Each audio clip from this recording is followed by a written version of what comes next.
This is the volume 4 of the famous work called The Night Sky Observer's Guide. This is volume 2, Spring and Summer. And spring and summer, of course, we are now in the first week of the summer. And this is the volume 4 of that series.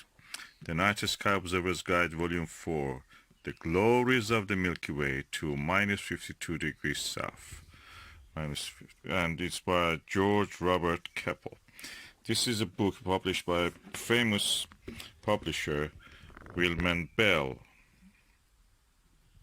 And is a specialized astronomy publisher.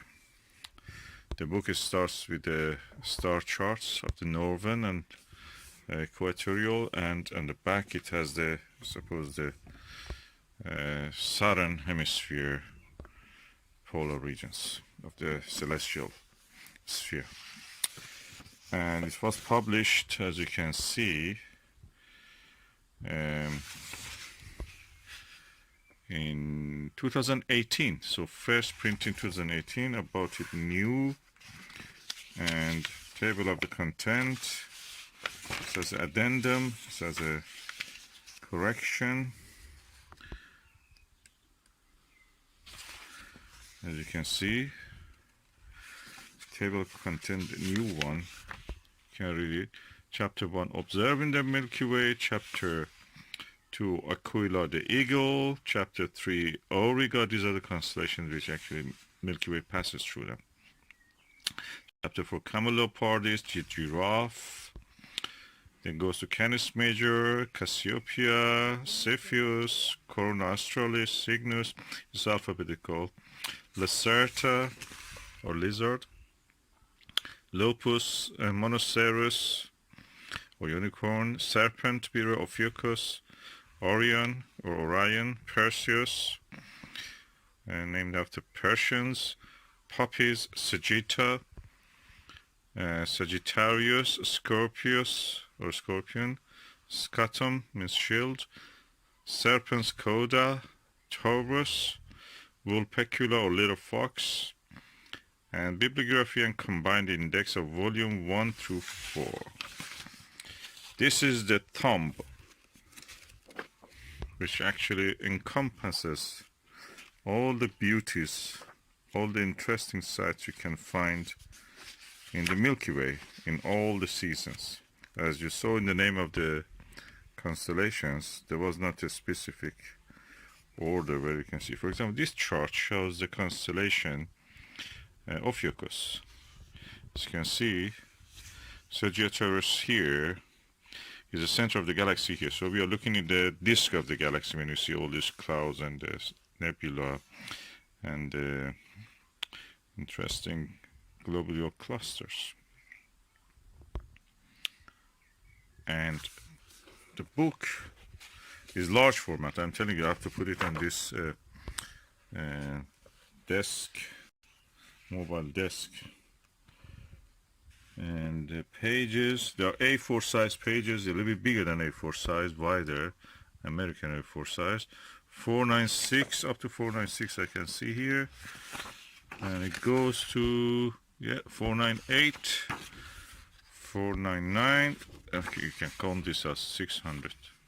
499, 500 pages, and it comes to a lovely show of the previous volumes of this series.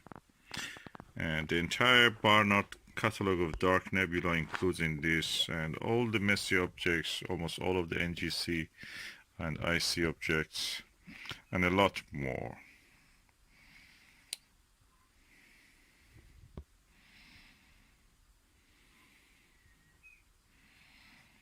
So this is a tome that you need to buy if you are interested in to know the beauties of the night sky.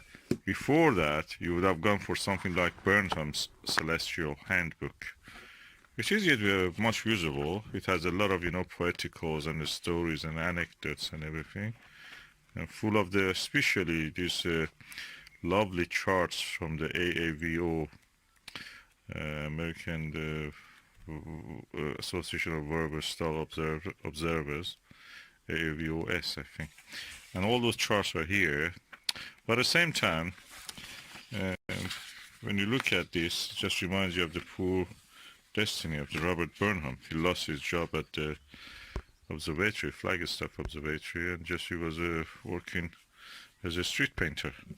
And at the same time, another Robert Burnham was using the fame of him, pretending that it is him, and being the editor of the Astronomy magazine in 1990s. He never mentioned that he is not that other Robert Burnham. He used the fame and the name. He never tried to correct anyone, and the guy died in poverty and obscurity. And that other guy, I don't know what's happened to him, but anyway, nobody cares anymore about these guys. They have a few years of the, as they say, that's a 15 minutes of fame. That's it. Disappeared into nowhere. So this is the ultimate guide for the observers who are interested to study the night sky and the glories of the beautiful sights of the Milky Way. And I think about the full pack, I think probably this is about 34 pound or something like that. And the whole pack cost me around 140, I think. It does work. It's the ultimate guide to the night sky. Of course, you know that summertime you're looking toward the thicker part, the center of the Milky Way. So this volume 2, spring and summer, will be helpful. So both these volumes can be used at the eyepiece of your telescope, or before going to the eyepiece of your telescope, because these books are used for using indoors, not for outdoors. It would be nice if they had something printed on the glossy paper, like some of these German moon atlases. But anyway, not everyone has the same understanding of quality.